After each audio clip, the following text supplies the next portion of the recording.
Quando estudamos o Antigo Testamento, por exemplo, encontramos que os anjos são mencionados 108 vezes. Os anjos intercedem nas vidas dos anciãos Abraão e Jacó, como o livro de Gênesis mostra. No livro do Êxodo, Moisés também encontrou anjos durante a peregrinação no deserto. Êxodo 14:19 diz: Então o anjo de Deus, que havia ido adiante do acampamento de Israel, retirou-se e foi atrás deles.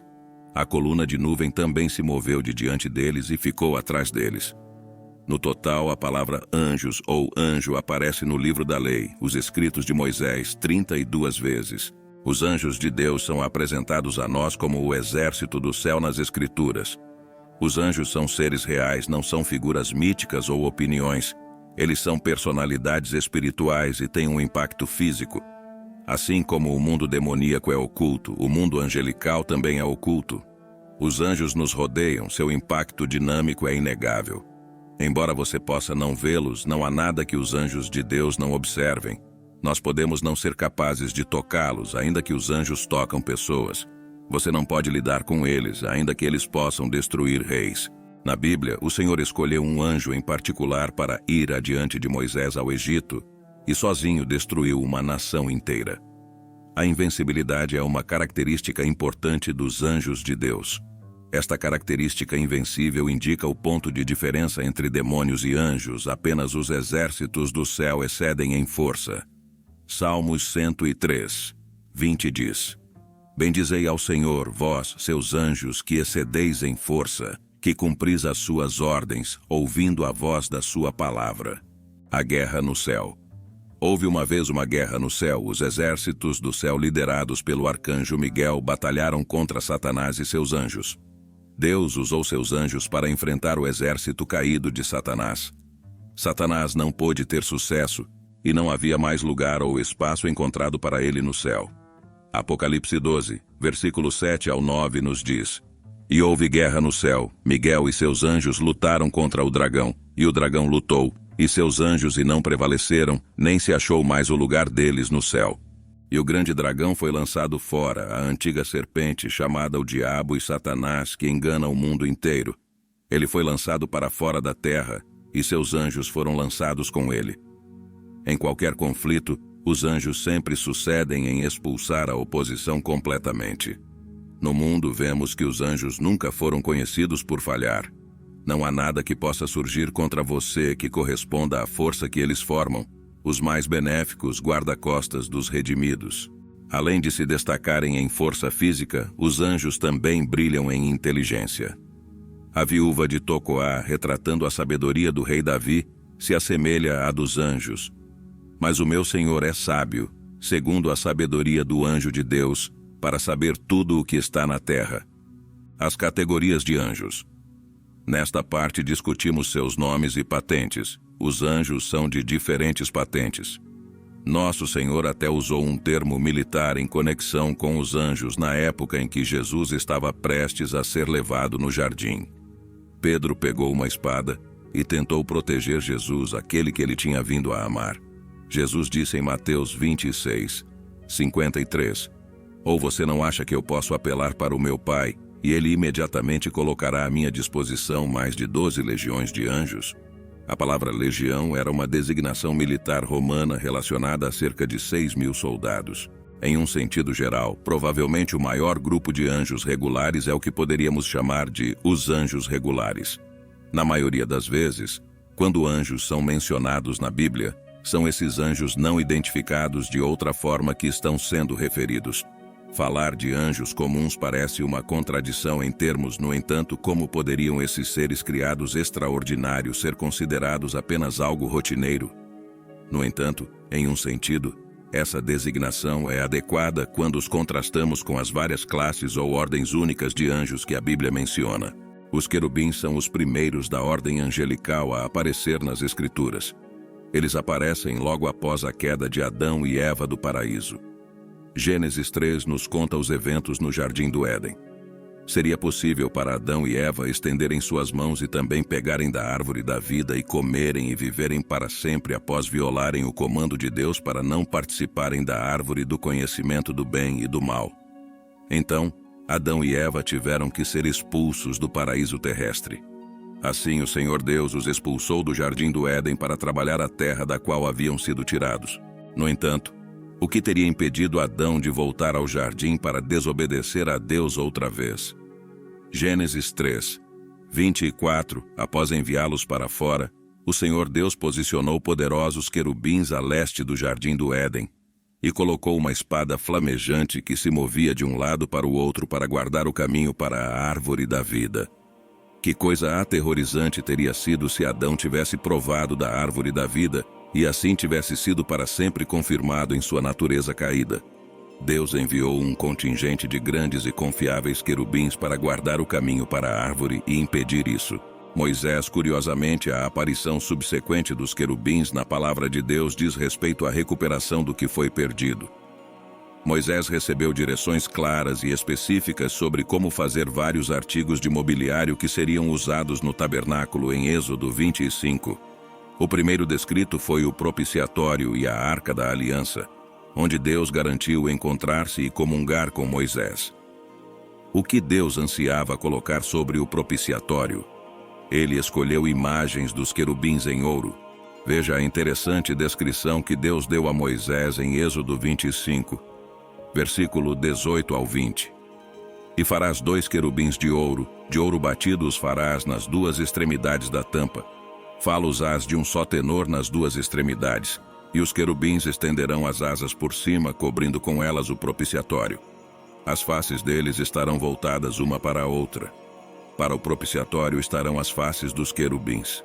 Serafins, um grupo diferente de anjos reconhecidos especificamente são os serafins. Os serafins, na língua hebraica, significam queimadores. Isaías capítulo 6 nos fala dos serafins. O profeta Isaías registrou sua gloriosa visão nestas palavras. Vi também ao Senhor assentado sobre um alto e sublime trono, e o seu séquito enchia o templo. Os serafins estavam acima dele, cada um tinha 6 asas, com 2 cobriam o rosto, e com 2 cobriam os pés, e com 2 voavam. O que os serafins estavam fazendo? Isaías 6:3 diz: E clamavam uns e outros, dizendo: Santo, Santo, Santo é o Senhor dos exércitos, toda a terra está cheia da sua glória. Isaías percebeu imediatamente que não tinha o direito de estar na santa presença de Deus, e ele reconheceu isso. Ai de mim, pois estou perdido, porque sou um homem de lábios impuros, e habito no meio de um povo de impuros lábios. Os meus olhos viram o Rei, o Senhor dos exércitos. Porém um dos serafins voou para mim, trazendo na mão uma brasa viva, que tirara do altar com uma tenaz, e com ela tocou a minha boca e disse: Eis que isto tocou os teus lábios, e a tua iniquidade foi tirada, e purificado o teu pecado.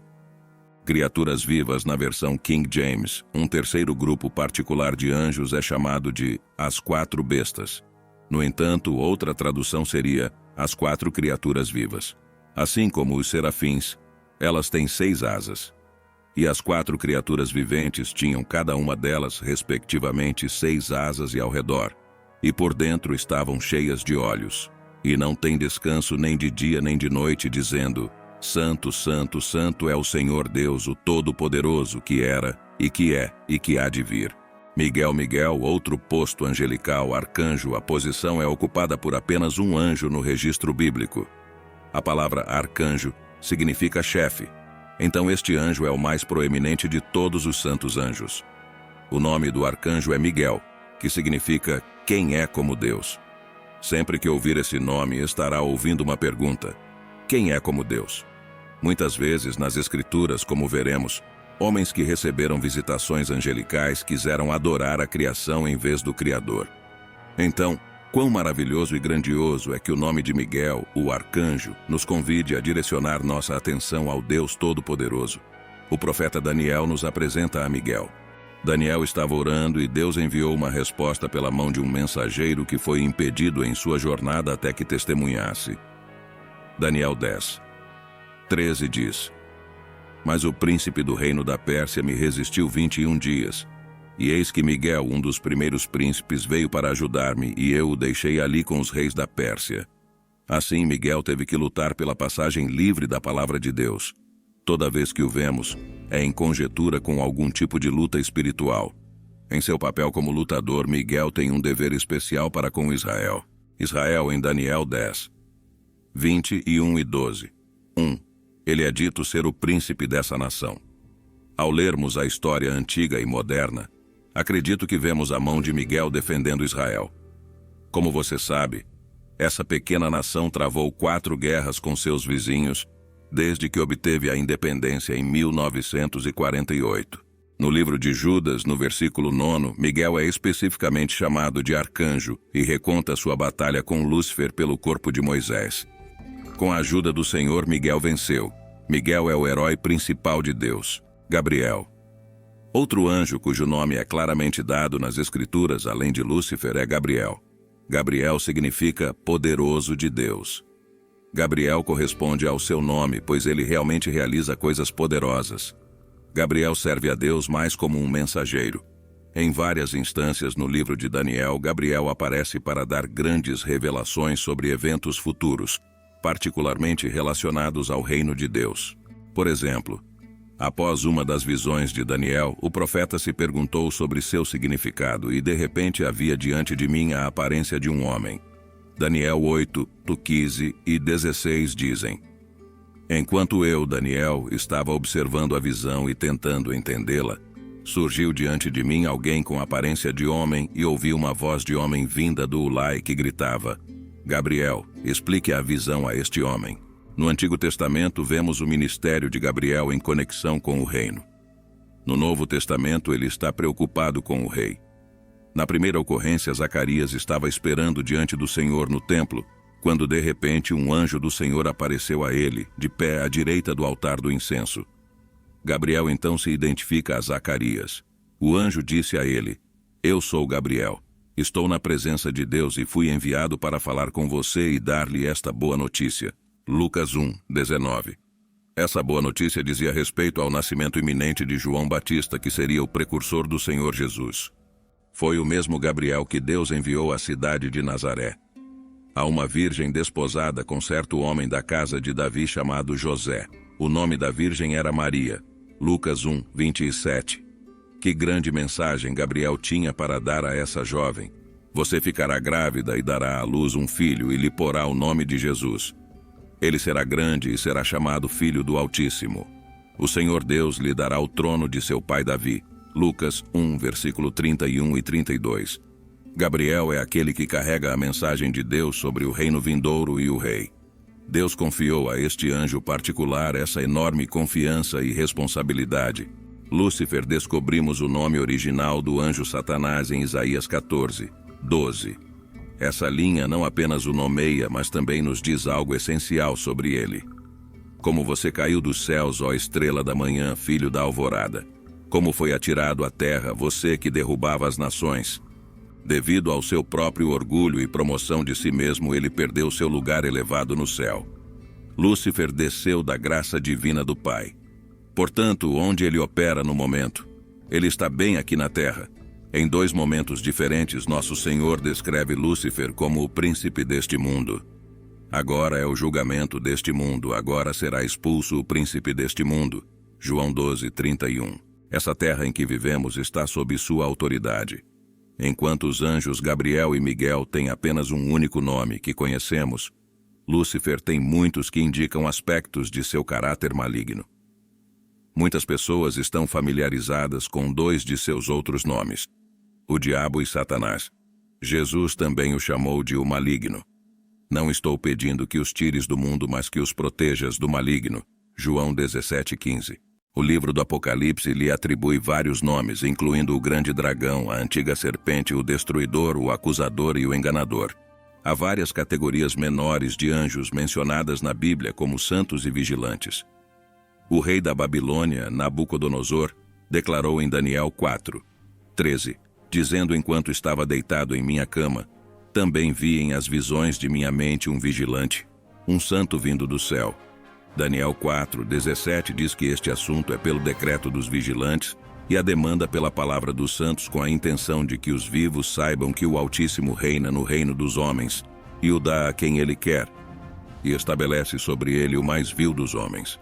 Daniel 4, 23 diz: E você, ó rei, viu um vigilante, um santo vindo do céu e dizendo: corte a árvore e destrua-a, mas deixe o toco com suas raízes no chão, com uma faixa de ferro e bronze ao redor, e a relva tenra do campo deixe-o ser encharcado com o orvalho do céu e pastar com as bestas do campo até que 7 vezes passem. Poderiam esses vigilantes e santos ainda estar trabalhando hoje,